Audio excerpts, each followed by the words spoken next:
Hello and welcome to the next tips video where we'll be discussing blogging. Now blogging sounds very geeky and very much new generation, but what you've got to think about is blogging is just a new technology term, well it's actually an old term now, that refers to what companies used to do in terms of newsletters, direct mail, opinions, networking, conversation. What you do is you bring all these things together, you put it in one place, and there's a number of advantages to doing so.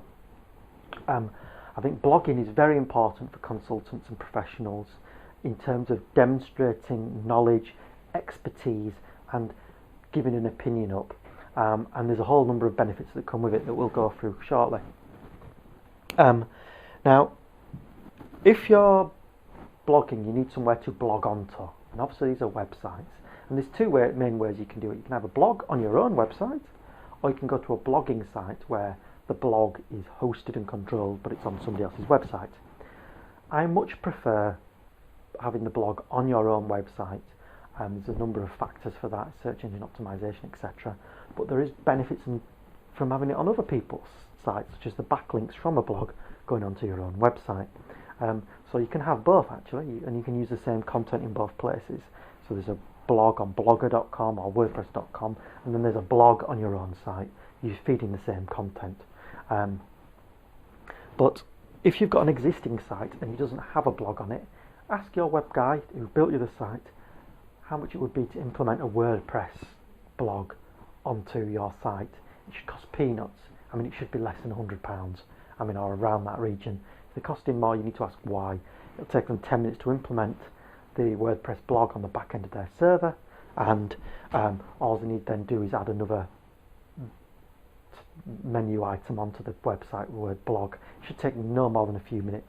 You shouldn't be paying for more than an hour's worth of work.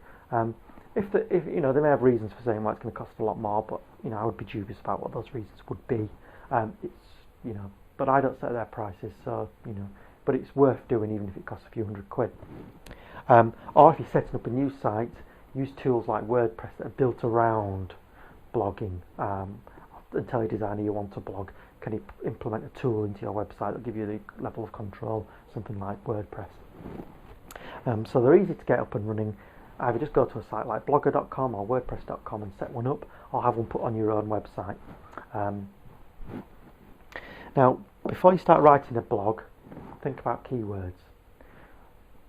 A blog is naturally going to drive traffic to your website. That's its whole job. So you need to be putting content into the blog that's in your area. So, for instance, if you're a lawyer in Wales, keywords there: law, solicitors, legal, Wales, the town in Wales you happen to be, or whatever. Those are the kind of keywords that you're wanting to do. You want to get those kinds of content in there, and that's the content you're going to be writing about. So the content can be news, changes in what's happening in your industry. It could be wider news. It could be a industry comment on a wider news story that's going on. They're really good for getting backlinks onto your website as well. And you can have the content that you're going to use. Don't worry about it. Some people say, how often do I have to blog? And the rules vary. Depends what you're wanting to achieve. If you're just wanting to keep a nice, gentle piece of information update for your client base, then once or twice a month could be enough, or once a week. If you're really wanting to drive some search engine traffic to your website, you could think about doing it every day or more often than that. Most blogging sites have scheduling tools, so you can go onto the site once, put about 3 or 4 articles on, and schedule them to appear at different times, so you'd have to keep going back in.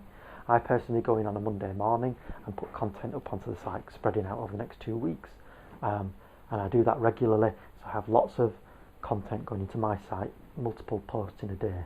But I'm only spending an hour or so a week on it, which may seem like a lot of time, but for the amount of traffic and business I get from search engine optimization from my blog, it's time well spent for me.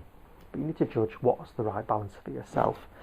Where you're going to get your content from, RSS feeds are excellent. It's called really simple syndication, and they can go into your email and it's changed from a website. So it can be news articles, regulatory changes, rule changes, industry news, things that are going to feed into your website. So you've always got something to talk about, something to comment upon. So you've got fresh content coming in all the time that's going to use to feed your blog.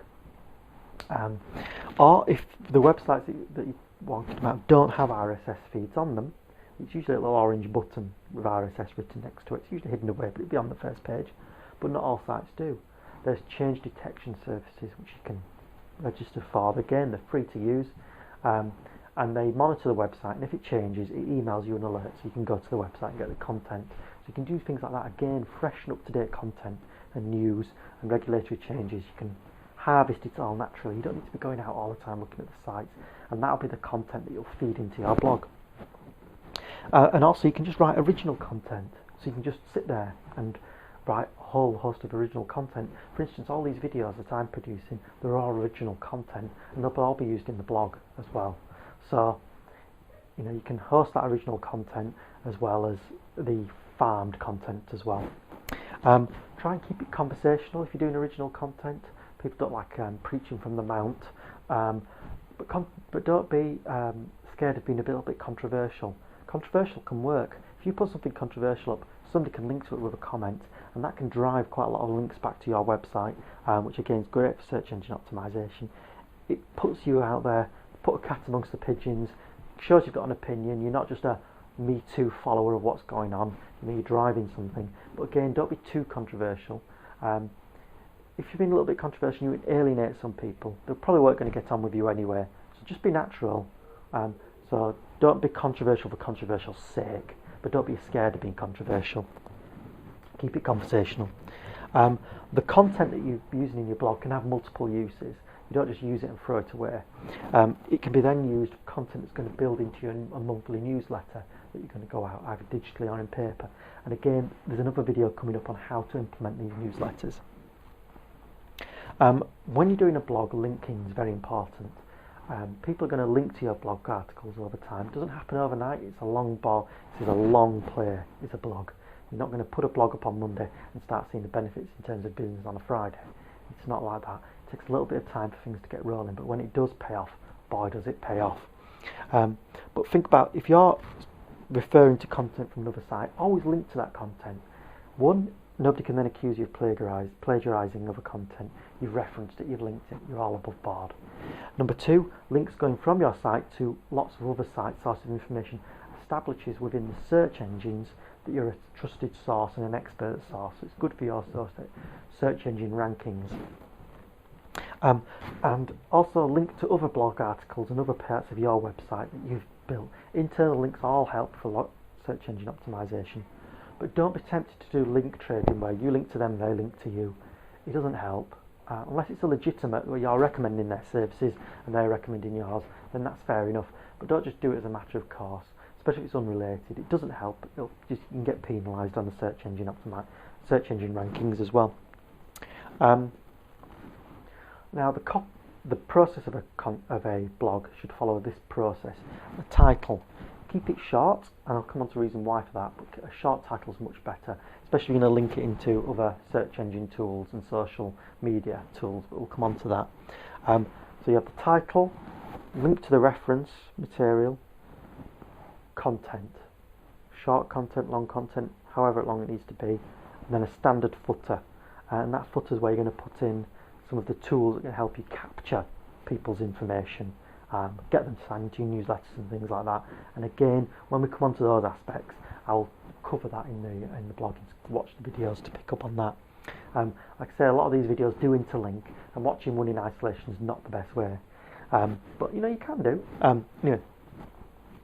Now, keywords in your title. Use your keywords first. So these keywords that you highlighted at the beginning, if you want to capture those keywords, great. But use them earlier in the title. The earlier you use them, the stronger it comes in the search rankings. And again, in the content as well. Use those keywords, and use them early on. But whatever you do, don't be keyword padding where you're any excuse to get the keyword in there, and then the article doesn't read naturally. It turns people off, and it's just not good. It's not necessary. Make content work before you make it search engine happy.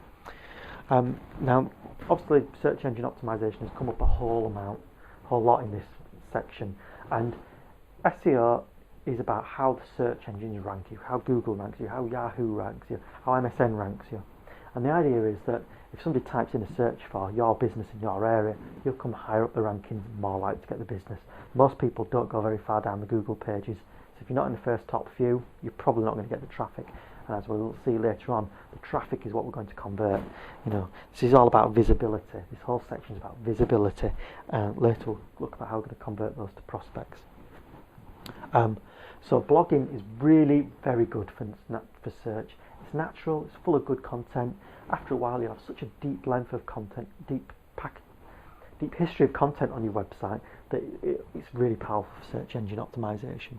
And it's natural. Google likes natural content, and because that's what it's looking for. That's what it wants to serve. It wants to serve up the best content for its searches, because that's why they'll come back to Google, and so they'll drive revenue from their advertising. So if your content's not natural and it's forced and it's not related to the title and it's all artificial, you're not going to rank well. Natural, good articles rank well. The other thing is you get long tail. So you've selected your keywords here, and you're going to be ranking well for them. But what you'll find is you'll start ranking for what things you didn't think about you were ranking for, because they keep coming up in your articles time and time again. And when you look on your analytics that we put on the website, you'll see where the search terms that drove people to your website, and it'll be very interesting, and you can start putting content in, special pages and services around those search engines, and you can be very, very clever. But the real driver, you need that long tail content, and you can't force that. You can only get that by blogging naturally and seeing what comes up. I talked about linking into other social networking tools such as Facebook, LinkedIn, Twitter, and they can all be linked in. There's tools and plugins that can go into your blog. So when you put a blog on, it automatically updates the other sites, and that's why you want to keep the title short. So if it goes onto Twitter, you've got a long title, you'll have a long web address, and that'll get truncated before it goes out, so you don't get, which is bad for your search engine optimization. Very complex, I know, but just trust me. Keep the titles short. As you then syndicate throughout, it helps your search engines. Long titles don't work as well. And also most blogging tools come with an RSS feed. So this is a feed that takes the title and a bit of your website, and so every time you update the blog, it updates that feed, and that can either go into people's emails, so they can subscribe to what you're saying, or they can embed an RSS feed into a website. And you can do this, so you have a blog site, you can then embed your RSS in other people's websites, and again, it's all about backlinks to your website, all about traffic, all about search engine optimization. So it's very powerful. So make sure you're linking into Facebook, Twitter, and whatever other social networking tools that you think your client base is going to be looking at. So that's it in a nutshell on blogging. I'm going to produce a really detailed guide for blogging that'll have templates and tools and things like that, but that'll be coming up in a later date, and it may be just for subscribers, because it's going to take quite a lot of work to put together.